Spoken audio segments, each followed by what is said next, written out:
Alright, let's do this. What is going on? Welcome to another exciting edition of the Movie Fam's Horror Review, and I hope you guys tuned in and liked the Nightmare on Elm Street, countdown list we did. And I want to throw a special thank you out there to my good friend, the Horror Hag, not Horror Rag. That's a joke I tried to do early on in the countdown, and I flubbed it. I rehearsed this one. That's how I did it. But yes, thank you again, Horror Hag. I really do appreciate it, and hope you guys enjoyed it. But here we are. We're back to business as usual. And yeah, we're going to get right into this. And tonight on the show, we're going to do 2 more reviews. We got Cujo, which is, the Stephen King classic. And we also got 7 Doors of Death, or The Beyond. It goes by both titles. I think there's probably a few other ones. But yeah, so that's what we got right here. So before we get started, I feel like, with you guys, I can just, whatever's on my mind, I can throw it out there, Because that's the kind of relationship we have right now. And I'm digging it. But, something was bothering me. I was watching The Crow the other night. And it's a good movie. It's a damn good movie. We're going to veer from horror for a second and go into like that fantasy, dark, action kind of realm. Alright, so I'm watching The Crow. Now, at this point, I've seen The Crow a while back ago, and I've seen the second Crow, which sucked balls. City of Angels, I think is what it's called. And, but and I know they've made, they had like a TV series that lasted for a season. They made like maybe a couple more sequels after that. I know one of them has Edward Furlong in it. I think they did another one. But anyway, so, it's out there. There's a ton of movies and whatever. So I'm watching The Crow, and once again, I hadn't seen it in a while, but the scene where, like, when Eric Draven, who is played by Brandon Lee, when he crawls out of the grave and he comes home, and when he it's sinking in that, like the memories are flooding back, and he's just like, he's remembering just random little fragments.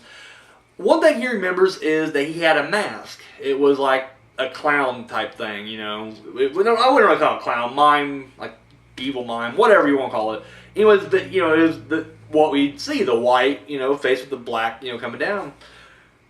And, he's wearing that. So that's just something that's in his mind. And he remembers that, yes, his fiancée was murdered, and now he's back for vengeance. So when he's crafting the outfit, he's a rocker. So he's kind of wearing, the leather and the jeans and all that shit. I mean, he's, t-shirt. He's going all rock out. And then he paints his face like that mask. Now, this is Eric Draven. That's his thing. Am I right? Yes. So he does his thing, gets his revenge, he dies, goes back. Okay. And I'm cool with that. But then, like, in all these other movies, when these other guys who are not Eric Draven at all, or even related to him, or even know who he is, I'm assuming, I've only seen the first 2, maybe they're this, I don't know. Either way, why are they dressing up like him? Like, wouldn't they have their own, like, outfit of vengeance, or their own personality? No, it's like, I don't know, it just seems like everybody's just like, I mean, I know it's like, for the movie world, we identify with that look, and we like that look, but it makes no sense story-wise. Like, if I die, like, let's just say, like, right now, like, I don't know, burglars come in here and just anally rape me and then kill me, right? And I'm a little pissed off about it, and the Crow comes back, brings my spirit, boom, I come back 1 year later, I'm not dressing up like Brandon Lee from The Crow. I'm doing my own thing. As you can see, I'll do something kind of like this. It's like, you can say it's kind of similar, I suppose, but guess what? It's still my thing.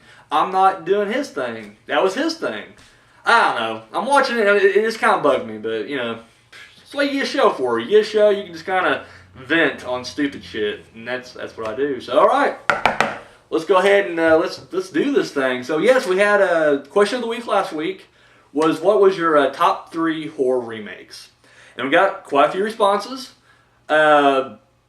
Joker hit me up with, he had, at number 3, he said The Omen, which I haven't seen that yet. At number 2, he had The Hills Have Eyes, and I have seen that. I liked it. I'm not gonna lie, when I first watched it, I thought it was kind of a pointless remake, because it is pretty much just a carbon copy. It looks a little grittier than the original for some reason, and then it has more gore, but then, after I kind of got out, like, got my head on my ass, and was quit being like pretentious about it, I was like, you know what, it's not a bad movie, it really isn't. I enjoyed it. So Hills Have Eyes, real good stuff. And then he threw See No Evil as his number 1. there was a movie back in the 70s that was entitled See No Evil, and it was a horror movie, but I'm not sure if it's an exact remake. Like, I looked into it, I couldn't find, like, any connection that it was a remake, but, you know, that was his top 3, and he kind of mentioned that, you know, they all came out in 2006, so he kind of called, like, you know, the year of the remake, and I thought that's kind of interesting, because there was, you know, a lot of remakes. Like, you look at it, this last decade alone, dude, remakes are just ridiculously going out of control, but, you know, whatever. So, yes, thank you, Joker, appreciate that. Up next, we had Gorshak 13. His number 3, he had The Thing, also on my list. He had Piranha 3D at number 2, and number 1 he also had The Hills Have Eyes. So Alicia hit us up with number 3 was Halloween. She had House on Haunted Hill at number 2. I forgot about the House on Haunted Hill.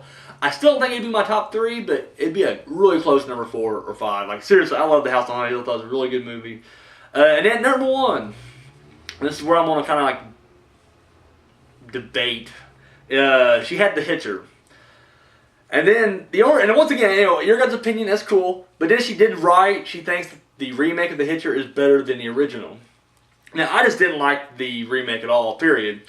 But then, like, the reason I didn't like it was it was basically the same movie, but it's altered stupid shit. And the one thing, and once again, for the fans who've been watching the show a while, I've mentioned before, you know, the fandom's a little sexist. I won't lie, and by a little, I mean a lot. I mean, now, in the movies, if the girl earns it to be a badass, hey, I'll take it. You know, The Bride, Ripley, these are girls who have earned their place as this ultimate screen badasses. And there's others. They're just my top 2 favorites. So, you know, in the first one, you know, it's Rutger Hauer and C. Thomas Howell, I believe, and you know, he's chasing him around. Kidnaps his girlfriend, and she's tied up between 2 semis and whatnot. And this one, the character's a girl this time. But they do the same thing, so now he kidnaps the boyfriend. What? And like, you know, okay, like, I can, like, you know, once again, this is the sexist part of me, but I can visualize more like, you know, a guy creeping into a room and snatching a girl up than a guy. I'm like, really? You didn't even try to fight back? What the fuck? I don't know. Yeah, I wasn't big on The Hitcher. But, you know, once again, I mean, you know, this is what the show's for, you know, we're all friends here, you know, I'm not, you know, whatever. Thank you for, you know, throwing my top 3. Don't go away from the top 3. We like it, the top 3, but, you know, I'm just saying, in my opinion, The Hitcher just sucked dick. I'm talking big, meaty, taking a big face shot. It's ridiculous. All right, and last we had Get Up and Kill, and he hit us up with Texas Chainsaw Massacre as number 3. At number 2, he had The Hills Have Eyes, and then at number 1, Halloween. So, I truly enjoyed Halloween too. I thought that was really good. That's probably my number 4 if I had to do like a top 5, but we're not doing top 5. We're doing top 3s. 13's Wolfman, he has the top 5s. I'm gonna stick with top 3s. So.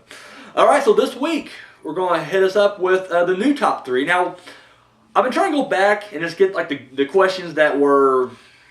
I did just your favorites, and then now we're on convert to top 3s. So we'll do it again. I figure we got a foreign film with 7 Doors of Death, so we're gonna go ahead and do it again. What is your top 3 favorite foreign horror films? So boom, there it is. As for me personally, I gotta say that my top 3 is at number 3, 28 Weeks Later. Fucking loved it. I mean, I just thought it was just an awesome follow-up to 28 Days Later, and just an excellent movie all around. At number 2, One Missed Call. Loved it. They butchered the shit out of that one. Like, at least, like, you know, I think thus far, like, a lot of the Asian remakes have been good. Pulse sucked all around. I don't know why. That came to my mind first. I didn't like Pulse. But, like, you know, The Ring, The Grudge, Shudder, I mean, these have been, you know, fairly decent. One Missed Call, loved the original. Thought it was brilliant. I was like, oh my god, they're making a remake. And I don't know why. I never try to do this. I always try to, like, downplay every movie coming out. That way I'm not disappointed. And I'm like, oh yes, it's One Missed Call. It's gonna be, and it was just retarded. So yeah, that's my number 2. And number 1, like I said last time, 28 Days Later. Not that I'm trying to swing on, you know, the nuts of, like, you know, this franchise, but what can I say? They're solid. Now, don't get me wrong, I mean, there's a few other ones out there that, you know, I have kind of went over. Zombie 2, I think, is just, it's one of the best zombie movies, period. But, you know, it's flat out, it's a great movie in general. You know, I was even going to be kind of pretentious and throw in Nosferatu and just be like, Nosferatu. No one else will say Nosferatu. Look how wise I am. I'm taking an old silent movie. And I love Nosferatu, but I was like, yeah, I'm sorry, I prefer 28 Days Later and 28 Weeks and One Missed Call. Like I'm going by my top three. Like if I seen all these at like a yard sale, and let's say I don't own a single DVD at all, and I can only buy three, these are the three I'm buying. Like flat out. So yes. So there you go. Top three favorite foreign horror films. I thought I butchered that if I said it real fast. So yeah, you know how to hit me up. Video responses. You can do that. You can comment right down below. All my fandom friends over on Facebook, hit me up. And everybody's asking, like, how do you do that? I got the link on my page. I mean, like most people on here, I do have like the link, boom, right there. And I'm not a dick. I'll accept anybody on Facebook. Just hit me up. And then you can also hit me up on my email at moviefam7@gmail.com. So boom, multiple ways to get in on this. So and it's all encouraged. So let's get some news, shall we? Now, this past week, it was broke that they're going to do, I guess, I said before that, they're doing a Child's Play sequel and a Child's Play remake. And I guess two different studios are doing it. I'm not sure which one's well. I think MGM's doing the remake, and then Universal's doing the sequel. But don't quote me on that, 'cause I'm really not, I'm pretty, I don't know. But anyways, I last said, I'm pretty sure it said Revenge of Chucky was going to be the next one. But however, now they got it as The Curse of Chucky. So either way, Dorf's back, and he's going to be voicing Chucky. I guess it sounds like they're kind of dropping the whole Jennifer Tilly, I can't remember her name, was it Amber? I don't know, I can't remember. His bride and his kid, the Seed. I guess they're kind of dropping that, which I kind of hate that. I like those. I thought they were. I'm not gonna lie, Bride Chucky is my favorite in the whole series. Anyways, but they said they're trying to take it back to its roots, make it scarier, whatever. So, but it is gonna be straight to video. It will be, a direct to DVD release. So, come to a video store near you. So, all right. Also, they just announced that they're doing another Cabin Fever. I think it's the third one. Cabin Fever Patient Zero. I'll be honest with you, I have not did the Cabin Fevers past part one. Like, one's awesome. I love part one. I own 2 copies for some reason. Like, I think someone bought me the other one, and I'm just like, you know what? Fuck it. I got 2 copies of Cabin Fever. It's great. I didn't watch part 2, and from what I hear, I ain't missing much. It's just, Eli Roth didn't, direct it or write it. I mean, he produced it, but who gives a shit? It just means you show up on the set, like, this is okay, I'm cashing my check. And that's what producing is, for the most part. When you're doing, like, these straight-to-video ones, like, when Quentin Tarantino and Rodriguez did, they produced, like, the last 2, From Dusk Till Dawn, I'm like, the same thing there, like, literally, it's not like they're, like, personally behind the camera or writing the script. No, it's literally like they're just like, yeah. You're doing good, guys. Keep up the good work. Money making it rain. So, yeah. So, I didn't watch it, but this one's going to have Sean Astin in it. I thought that was kind of interesting. Like, Sean Astin, really?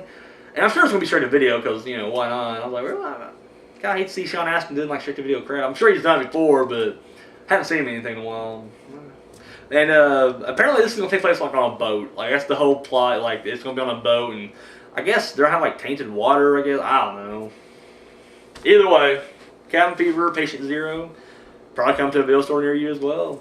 I read a good article the other day on shocktodrop.com, and they was doing this whole, as you guys know, I mean, I like Phantasm, I'm a huge fan of the series. I'm waiting, like, the entire world, or the horror world, if you will, on Phantasm 5, and it just looked like it'll just never happen. But they wrote this whole article about how, like, what they would want to see in Part 5.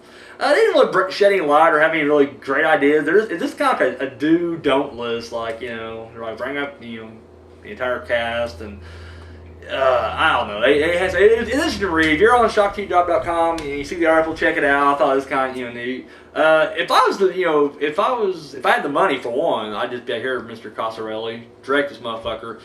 Do it quickly because, dude, Angus Scrimm, I've seen him recently. This dude just looks old, like he's about ready to die. Like, seriously.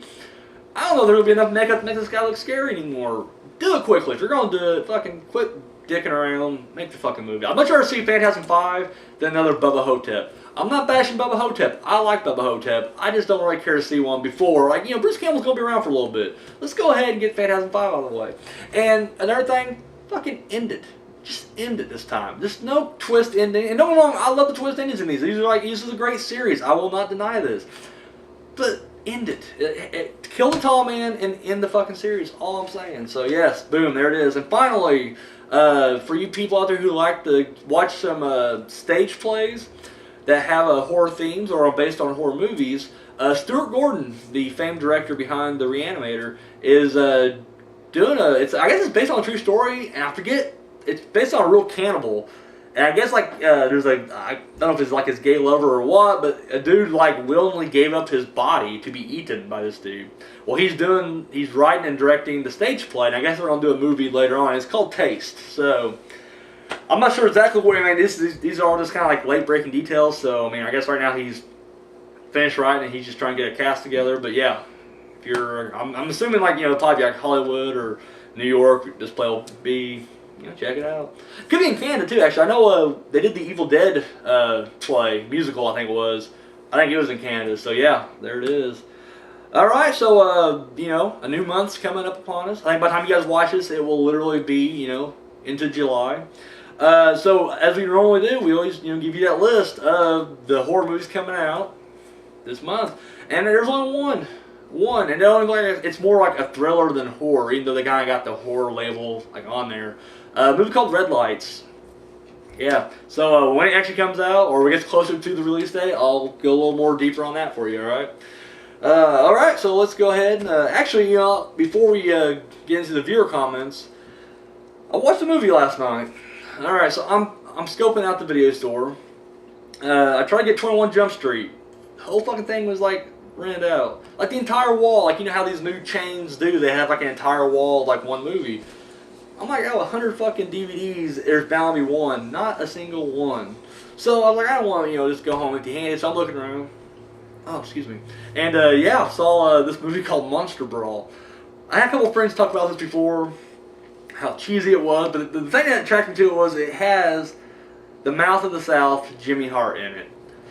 If you're not a fan of wrestling, this will just not have any interest to you at all, but I'm not gonna lie, like I grew up a huge fan of wrestling. Now I'm not gonna lie, I haven't really got into it, in a long time, because I guess you kind of grow up at one point and you just kind of leave certain things behind.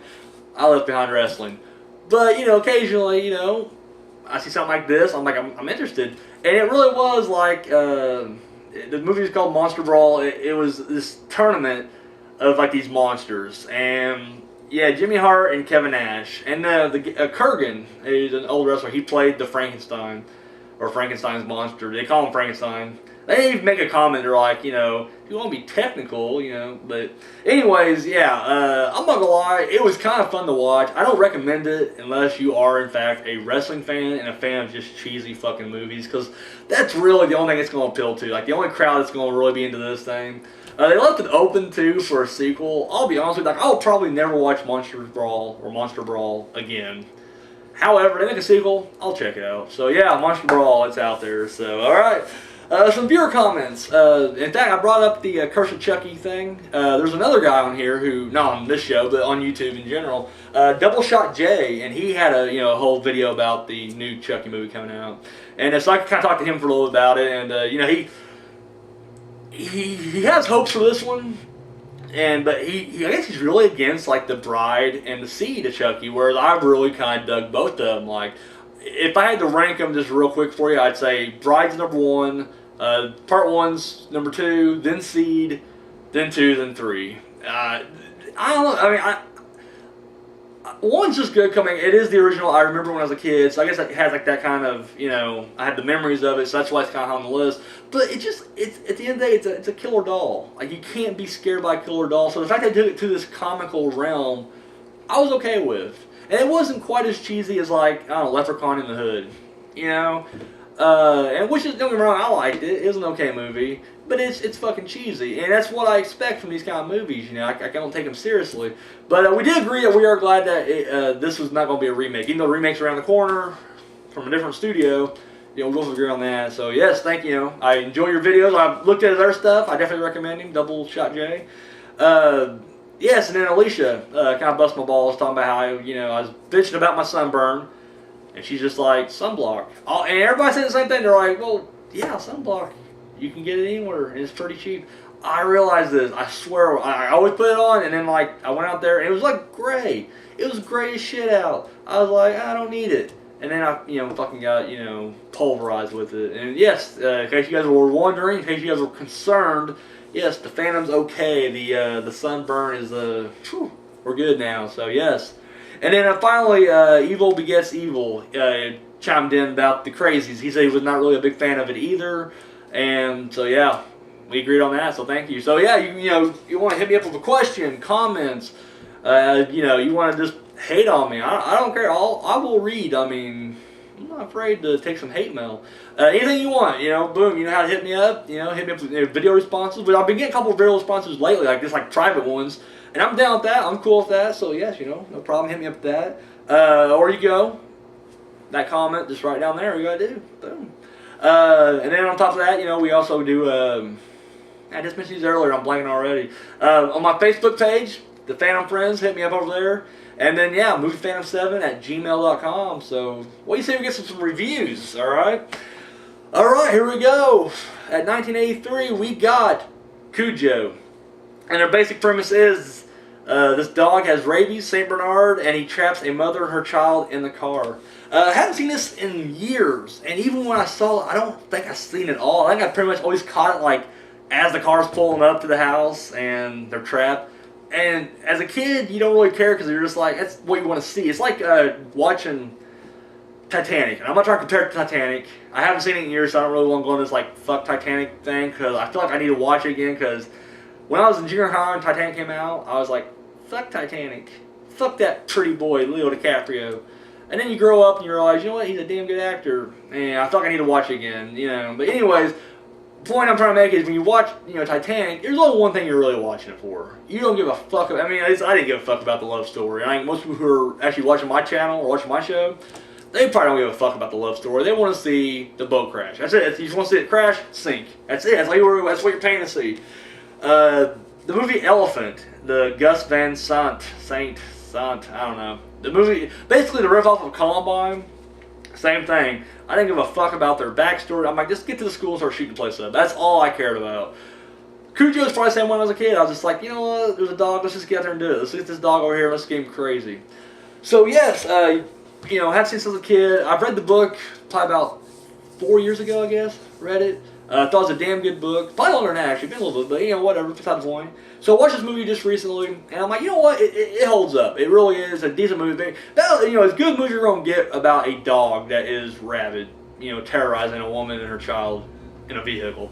Damn good. There are certain scenes you can graph about. I won't really harp on. But whenever the scene, like any scene where the dog is attacking somebody, clearly you can see they're just playing around on the ground, but they're adding in the snarls and the growls and quick cuts of like it's a fake dog's teeth, and everything. But once again, it's 1983. I'm not gonna bust balls. What else can you really say? It has good acting. Dee Walls. I'm a big fan of hers. In this movie, I feel like if I probably would have watched it maybe a little earlier, I would have been happier that she got herself in that situation because she does cheat on her husband, and I'm just kind of like, really? Fuck you, whore. But now I'm just like, you know what? We'll let it go. She has a kid in there with her. And that's the only thing I can really say, I guess, because this ain't going to be much of a review, I suppose, but the only difference that I saw between the book and the movie is, in the book, the kid dies at the end. Yeah, like he dies, and like his death, like, and then they get rid of Cujo and all that stuff, but the kid dies, but like the death of the kid, like kind of brings them together, like better. And of course, naturally, this is a mainstream movie, and they're like, well, we ain't doing that shit, so kid lives. And I'm cool with that. I kind of like the happy ending. I'm okay with it. One thing that really kind of stood out in this movie, I guess, was the very beginning when the little boy, not the very beginning, I guess, the second scene. The very beginning is when Cujo gets bit by the bat. But in the very beginning, the boy, he's going to bed.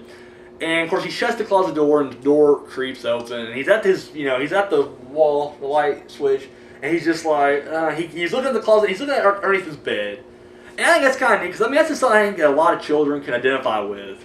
Is, there's something in there. You don't know what it is, but you just know it's not nice. And it will snatch you up and pull you down. And I thought that was just kind of a neat little scene. And of course, it's the cameras, like it hasn't looked like it's just so far away. And it's done in slow motion. He's just trying to run there. And that's how it feels like. Maybe, I don't know, maybe am I the only one? But I remember when I was a kid, yeah, I was, all the movies I watched, I was petrified of, what could be in the darkness, you know?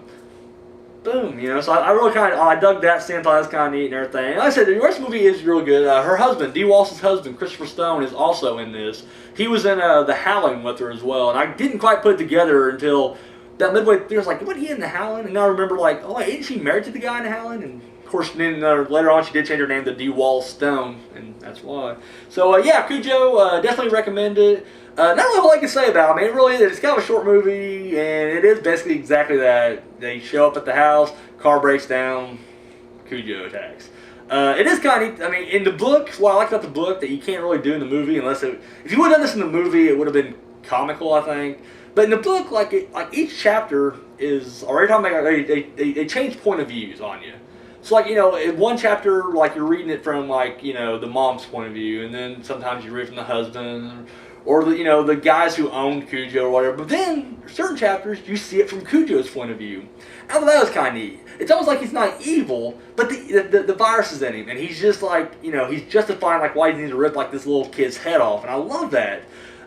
You couldn't really do that in the movie because then you'd just be like Homeward Bound, the, you know, crazy edition, you know. And you can't do that. I mean, I can see why they didn't, you know, try to do like that. But they do kind of like, you know, something from the point of view of the dog. Like there's a few scenes like when the dog's first getting sick, noises seem louder, and you can just see it's irritating, stuff like that. So yeah. But other than that, yeah, I mean, it sticks pretty closely to the book, and you know, I recommend it. So yeah, Cujo, check it out. Up next, we got, now I call it Seven Doors of Death because when I first saw this movie, that's what the DVD says. And so I've always known it as Seven Doors of Death. I didn't know what the Beyond was. Like everybody's like, you can check out the Beyond. I'm like, okay. I finally rented the Beyond once. It was Seven Doors of Death. So yes, it was originally called the Beyond. That is, I guess, I mean, that is the real title. But I just know it as Seven Doors of Death. That's why when you see the link on this thing, it's going to say Seven Doors of Death. Alright, this is 1981. And basic premise is this woman inherits a hotel. And then, I guess it's sit on top of a doorway to hell. So yes, this movie, now, this is directed by, I'm going to butcher this motherfucker's name. I do it every time. I think I mentioned his name like 7 times thus far, and I can't quite get it right. Lucio Fulci. Man with no name's a huge fan. Anyways, he directed it. Now here's one thing I've noticed about watching a lot of Italian horror movies. Is when if you're watching these, you can't go into expecting like a very coherent plot. They remind me in a sense, just in a sense, before you guys fucking lynch me or something, that you know, like with slasher movies, you're not watching it for the plot. It's like you're waiting for the next kill. Not all of it. There's exceptions, and don't freak out when I say this shit. Look for the comments. But no, you know, in a sense, you are kind of waiting for the next death, and that's what I feel about a lot of Italian horror movies. Is the story is almost just very secondary and doesn't even matter. It's just the elaborate death scenes that are set up, and it's just like the scenes are just connected to those. Like that's all the plot is. It's just basically something to hold these awesome death scenes together. And this is no exception. I mean, what plot there is this guy is I guess they accuse him of being like a Satanist or whatever. I don't think it ever really says that he's like seriously like in this, you know, being a Satanist or whatever. But apparently, like he knows about, you know, there are 7 gateways to hell, and one of them is sitting on top or sitting underneath this Louisiana hotel. And of course, at the very beginning, dude, he gets lynched big time, gets nailed into the wall, which is, you know, fucking awesome. And then they throw like lye or like quicklime, or they throw something on him, and it just, they hit him with he is literally just melting away, and it is just fucking awesome. Like it's not claymation. It's like they really look like a dummy and just melted it with acid. And of course, before that, dude, they're beating him with this chain, dude, and he's getting. I mean, it's really. I mean, regardless of what you think about the movie, you gotta admit these death scenes are awesome. Now, some of them can look kind of cheesy, but dude, like the blood looks really good. Like the skin looks a little fake, but I'm like, what the fuck you want? Like, who's the asshole watching this going, well, that looks completely fake. This is no, you're a dick if you are. Of course, I guess people were like, you know, same thing with me. Like whenever I bitch about the effects on one movie, everybody's like, well, who's this dick thinking, you know, it's a two-edged sword, and I'm, you know, I flip-flop, you know. Anyways, yeah, back to this. A lot of great death scenes in this one. That's probably my favorite. There's the scene where this dude gets eaten by spiders, like tarantulas. And it's a cool little mix because there's some tarantulas you can see are clearly just fake, and they got them in the background. But there's some, you know, real ones. And like, dude falls off this ladder, and then they all come at him and eat him. Now this one, I wouldn't call them zombies, but they are, I guess, like, technically speaking, they're demons, I would say. Like, if I had to, like, literally break this down and, like, classify what these things are, I'm saying demons. However, dude, they're zombies without the flesh-eating part. Basically, this dude who was wrongfully or rightfully, I don't know, when he gets put up, like, it's his spirit that's kind of bringing all this shit back. I guess with the help of the gate from hell, whatever. But anyways, like, the living dead comes back, but they never, like, try to bite you. They just, like, kill you. Like, they will, like, there's a great kind of scene that, I'm not saying the people from Curse of Michael Myers, Halloween 6, got it from it. But there's a cool scene that kind of, like, it reminds me of where this one dude who comes back from the dead grabs this girl by the head and then, like, rams her head into, like, one of the, like, nails in the wall. Awesome scene. Good scene where a dude gets his eye gouged out by, like, his underground zombie thing. You see a child get her head blown off in this. Another plus. Yeah, I mean, just honestly, all around, it's really good stuff. But once again, if you're trying to, like, understand, like, you know, it goes really kind of quickly, to be honest with you. And so, you know, it just kind of, it jumps and, you know, whatever. So, but I do recommend it. I think this is, I like it better than Cujo. Cujo has an actual plot, but this is just, I don't know, it's more fun to watch, this one.